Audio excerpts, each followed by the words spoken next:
Бүгін Чернобыль атом электростанциясында юз берген қазанын 33-ші йылы қайды етілі.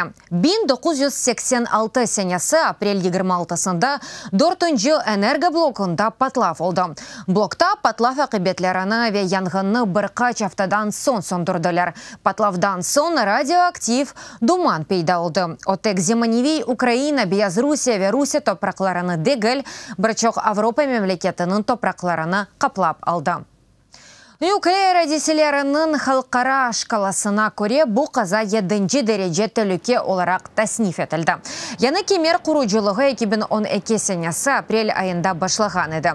4 елдан сон 2016-да 4-ші энергоблок яны телекусыз ләхит кемерінен қапатылды.